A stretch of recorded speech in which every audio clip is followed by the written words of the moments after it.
Many great German war movies are well known in the West, including masters like Das Boot, Downfall, and Stalingrad. However, German World War II cinema has depth, and there are numerous quality movies that are lesser known outside the country. I highly recommend these 5 German-produced true stories of World War II that easily challenge some of Hollywood's greatest war movies. Alles klar? Kameraden, wir begrüßen in unserer Mitte den Volksdeutschen Josef Peters. Number 5, Europa Europa, 1990. The true story of Solly, a Jewish boy who flees anti-Semitism with his family in pre-war Germany by moving to Poland, where of course he's caught up in the Blitz and has to flee again to the less anti-Semitic Russian side of occupied Poland. This is where the story gets particularly interesting, as Sally, now an orphan, joins a Soviet indoctrination school known as the Komsomol. This doesn't last long, however, as eventually Sally is taken prisoner by the Germans once they invade the Soviet Union. Papiere. Die sind mir auf der Flucht gestohlen worden. But after ethnically identifying as a German, he joins the German army as a Russian-German translator. Successfully again hiding his religious identity, Solly is celebrated by his new German comrades, and eventually he is rewarded by being sent to a Hitler Youth School. Also du bist der neue Held, ja? Very few stories can offer you a Jewish perspective of both Soviet and Nazi indoctrination schools. This movie is highly recommended for these unique perspectives. Spanning the entire war, Europa Europa ends full circle with the Russian occupation of Germany and the liberation of Jewish concentration camps. The historical content of this movie could have easily made a miniseries.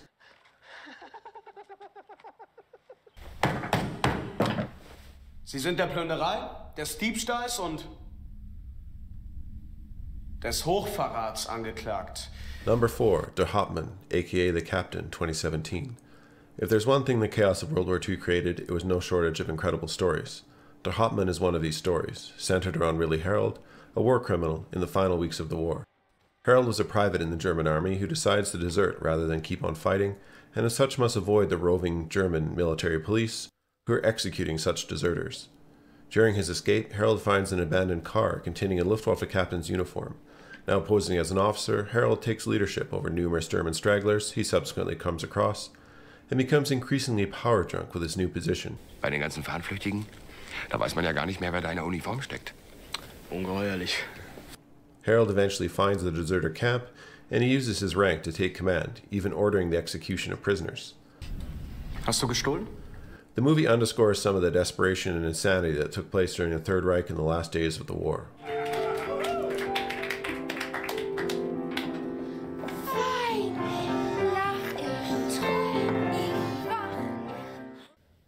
Sollen wir denn auf ewig das vor aller Welt ausgestoßene und gehasste Volk sein? Ach, ein Herrenvolk interessiert das nicht. Ihr Herrenvolk. Wenn in Wirklichkeit Frieden. Number 3, Sophie Scholl The Final Days from 2005. Arguably the most heroic story on the list, follows the last days of 2 young German heroes, Sophie Scholl and her brother Hans, members of the anti-Nazi non-violent student resistance group known as the White Rose. Sophie Scholl was known for her distribution of anti-war leaflets, both through the mail and at the University of Munich, despite knowing the penalty can be a death sentence. This is a war movie without action scenes, but arguably with some of the most powerful acting on the list. Watching Sophie being interrogated and articulating her anti-war feelings to the Gestapo is powerful and moving. Das neue Europa kann nur nationalsozialistisch sein. Und wenn Ihr Führer ein Wahnsinniger ist?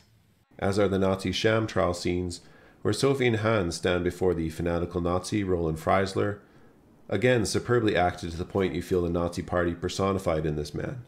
Da täuschen Sie sich aber gewaltig über den Kampfeswillen und das Durchhaltevermögen des deutschen Volkes. Watching Hans and Sophie in front of this man, unrepentant in their convictions, is very symbolic of their struggle against the very evil of Nazi ideology. This movie is a must-see as it highlights real German heroes who gave their lives against fascism in World War II. Euer Terror ist bald vorbei. Heute hängt ihr uns. Und morgen werdet ihr es sein. Abführen!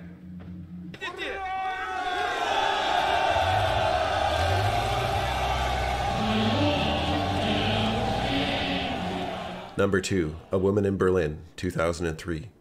Based on the memoir of German woman Martha Hillers, who survived the Soviet occupation and widespread rape of German women remaining in Berlin at the end of World War II. a dark but important story that chronicles how civilians and women were victims of the fallout of the war. The movie does not just focus on rape or necessarily dehumanizing the Russian or German army, but rather simply telling a story of survival, and paints a picture of what one individual woman's experience may have been during the brutal occupation.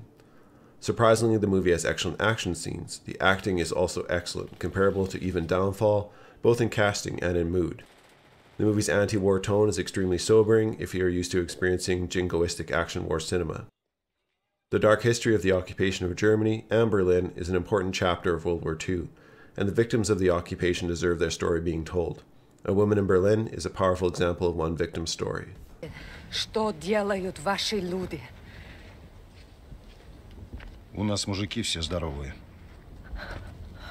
Nee, laut Wehrmachtsbericht wurde der Raum Oberbach nach schweren Kämpfen geräumt. Mann, Oberbach, da sind sie ja schon südlich an uns vorbei. Number 1. Die Brucke, aka The Bridge. A movie from 1959, filmed in West Germany, based on a novel of the same name, and based on a surviving veteran's account of his youth at the end of World War II. The story is powerful as it highlights Germany's use of child soldiers at the end of the war. Die am ersten Einsatz entgegensehen, sollen wissen, dass unser Bataillon nur ein Vorwärts kennt. The movie follows 7 boys who are drafted into defending their homeland as the Allies advance into Germany. The 7 boys are quickly placed in the defense of a local bridge of no strategic importance. The entire plot is one that is futile and tragic, which serves as a poignant analog for the entire war. The boys are naive and dutiful, giving their lives for hollow clichés, which even their formerly fanatical superiors are quickly abandoning. Ich kann nicht einsehen, dass diese Kinder jetzt zum Schluss noch sinnlos geopfert werden sollen. Ich habe mich mit Ihren Jungs unterhalten, Herr Stern. Es sind Idealisten. Despite being a youthful cast and older film, the acting is convincing to the point of consistent discomfort during the movie, driving home the anti-war message. These are the sort of engagements countless citizen soldiers experienced throughout the war, with little or no record. Die Brucke gives faces and names to the countless youth that died without historic mention during World War II on numerous fronts. Sigi! Hierher! Verdammt nochmal, hierher! Alright, I'm Johnny. Thanks for watching this video. Hopefully I've encouraged you to watch more excellent German World War II cinema. This is not a comprehensive list, so feel free to add to the selection in the comment section below. Also, if you want my opinion on 5 of the absolute best German World War II productions, I will leave a link to that top 5 in the comment section below. If you want to support my channel, feel free to like the video and subscribe, and we'll see you next time.